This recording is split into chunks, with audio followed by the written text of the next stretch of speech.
$2.5 लाख लेने के बावजूद इस 15 साल पुराने गेमिंग कंट्रोलर से इस सबमरीन को कंट्रोल किया जा रहा था। सेफ्टी स्टैंड पर पूरा ना उतरने की वजह से इस कंपनी से पहले भी बहुत सारे खदशात थे, बहुत लो सूट भी थे, लेकिन ये हमेशा उसे नजरअंदाज करते रहे। अस्सलाम वालेकुम, उम्मीद करता हूँ आप सब खैरियत से होंगे। हालिया दिनों में बड़ा ही अफसोसनाक वाकया पेश आया। ओशन गेट नामी कंपनी, जिनका एक submersible vessel OceanGate Titan के नाम से, जो कि टाइटैनिक की एक्सप्लोरेशन के लिए इस्तेमाल किया जाता था, हादसे का शिकार हुआ, जिसमें 5 लोग इस दुनिया से रुखसत हो गए, जिसमें से एक रेनाउंड बिजनेस फैमिली जिनका पाकिस्तान से ताल्लुक था। आते हैं सबमर्सिबल वेसल के ऊपर। Stockton Rush CEO OceanGate, जो इस कंपनी का मालिक है, वो थोड़ा सा जिद्दी किस्म का आदमी है और उसने हमेशा सस्ता माल इस्तेमाल किया। PS5 तो खैर बड़ा लेटेस्ट टेक्नोलॉजी है। वो 2009 में जो लॉजिटेक की एक इसी तरह का कंट्रोलर होता था, $14 का मिलता है वो वॉलमार्ट से, उससे ये इतना बड़ा वेसल कंट्रोल किया जा रहा था, जिसका टिकट $2.5 लाख था। इसकी सेफ्टी SOPs को हमेशा नजरअंदाज किया गया। इनफैक्ट इसी कंपनी का एक इन्वेस्टर, जिसने बारहा ये कंसर्न किया कि ये सेफ नहीं है, उससे ये स्टॉकटन रश लड़ता रहा और इन्वेस्टर अपना पैसा लेकर कंपनी छोड़कर साइड पर हो गया। ये वाकया पेश आया है कनाडा में, न्यूफाउंडलैंड कोस्ट 380 मील दूर, जहां पर टाइटैनिक का मलबा समंदर बोस है और इसकी एक्सप्लोरेशन के लिए ये वेसल यूज होता था। ये पहली बार नहीं गया, तो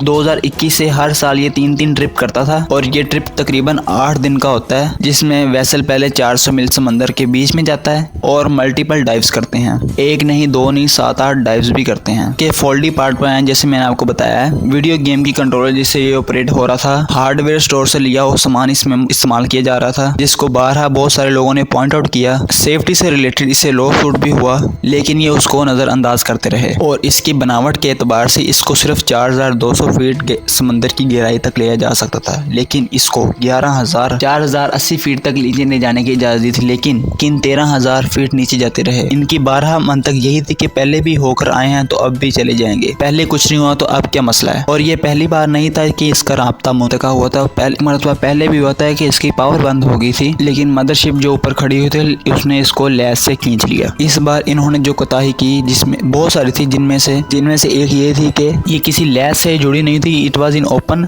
अगर इसका राब्ता मुंतका हो जाए तो इसको ऊपर खींच लिया जाता है, लेकिन ये किसी लैच के साथ जुड़ी नहीं हुई थी। कल रात तक जब तक प्रेस कॉन्फ्रेंस नहीं हुई थी, 4 डिफरेंट सिनेरियोस बताए जा रहे थे कि गालिबन ये वाकयात पेश आ सकते हैं। पहला ये था कि पावर आउटेज हो गई हो, बैकअप जनरेटर ने काम नहीं किया हो, जिसकी वजह से राब्ता मुनक़ता हुआ। दूसरी पॉसिबिलिटी ये थी कि गालिबन शॉर्ट सर्किट की वजह से आग लग गई हो और टॉक्सिक फ्यूम की वजह, जैसे कि आपके मालूम हो कि आग लगने से इंसानी जान नहीं जाती, बल्कि उसके जो पोल्यूशन धुएं की वजह से इंसान की जान जाती है, लेकिन उसकी पोल्यूशन से लोग मरते हैं, उसकी गैस से, उसके धुएं से उसका दम घुट गया उसका। तीसरी ये थी इंटेंगलमेंट, जैसा कि बहुत सारे जहाज डूब जाते हैं और उनका फिशिंग नेट अंदर तैयार होता है और बहुत सारे जहाज उसके अंदर फंस जाते हैं, उसमें बहुत सारी चीजें सबमरीन फंस जाती है, उसमें बड़ी फिश फंस जाती हैं। इसी तरह वो टाइटैनिक के उसमें सबमरीन भी फंस जाती हैं, या फिर टाइटैनिक के साथ ही इंटेंगलमेंट हो गई है, यानी गदला पानी होता है, अंधेरा होता है। जैसे कि आपको पता है कि 14,000 फीट नीचे, 2 मील नीचे होता है टाइटैनिक, गदला पानी होता है,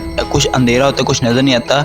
टाइटैनिक के किसी रोड या किसी ऐसे पार्ट की वजह से कि जिस तरह वो अंदर उसके फंस चुका है, मतलब उसके रोड में या उसकी छत के नीचे कोई चीज़ आने की वजह से कि वो आपका टाइटन जो है उसके अंदर फंस गया और वो ऊपर आ ही नहीं सकता, क्योंकि वो उसके ऊपर फंस गया और उसके ऊपर आने के लिए उसके ऊपर नहीं ले जाएगी, ऊपर से वो बंद है तो तकरीबन वो उसके बिल्कुल दरमियान में फंस चुका है। इसमें एक सेफ मैकेनिज्म ये भी था कि ये वेट ड्रॉप करता है और खुद ऊपर आ जाता है गालिबन। अगर ये कहते हैं कि अगर ये टाइटन में अगर इस तरह किसी ऊपर या नीचे दोनों साइड से बंद जगह पर ये फंस जाए तो ये वेट ड्रॉप करने की वजह से भी नहीं ऊपर आ सकता, क्योंकि उसको ऊपर आने के लिए ऊपर खुली रास्ता चाहिए, क्योंकि ऊपर से भी बंद है और नीचे से बंद है, तो ये वेट ड्रॉप करने के बावजूद भी वहां से नहीं निकल सकता था। और चौथी पॉसिबिलिटी ये थी कि प्रेशर की वजह से, जिस तरह आप पानी में जितना नीचे जाते हैं प्रेशर बढ़ता रहता है, इस गहराई में 6000 पाउंड पर इंच स्क्वायर का प्रेशर, जो कि बहुत ज्यादा प्रेशर होता है, जिसमें इंसान के टुकड़े टुकड़े हो जाते हैं कि ये इम्प्लोड ना हो गई हो। कल रात प्रेस कॉन्फ्रेंस में ये पता चला कि डिब्री मिली है इस वेसल की, तो इम्प्लोजन हुई है, तो ये इम्प्लोजन किस वजह से हुई है ये अभी तक हम जान नहीं सके। पहले भी इसी तरह के सबमर्सिबल वेसल, चाहे को फिशिंग के लिए हो, चाहे वो जिस तरह भी हो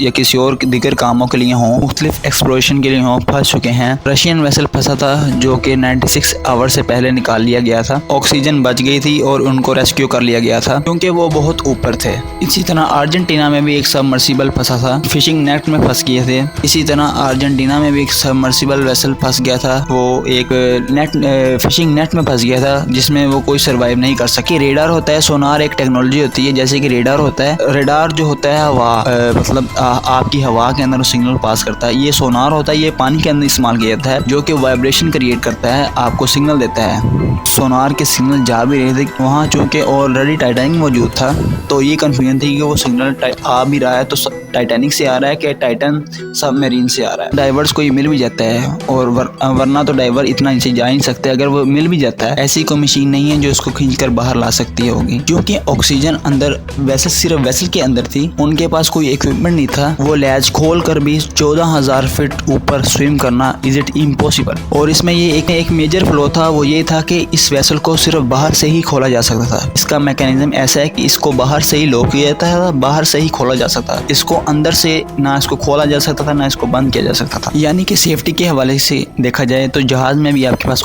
ऑप्शन होता है कि अगर आप खुदा ना खास्ता कोई इमरजेंसी बने तो आप कोई लाइफ सिलेंडर या ऑक्सीजन वगैरह लगाकर उसमें से बाहर निकल सकते हैं, लेकिन उस सबमरीन के अंदर कोई ऐसा नहीं था। बिल्कुल ये घर का DIY प्रोजेक्ट इसको कहा जा सकता है। अजीब बात है, अमेरिका, कनाडा जैसे सेफ्टी मुल्कों में भी इस तरह की कोताहियाँ और लापरवाही की जा रही हैं। इतनी बड़ी कंपनी इस तरह खुलेआम ऑपरेट कर रही थी और इदारों की नज़र से ओझल थे सब कुछ, और ये इतना बड़ा हादसा पेश आया।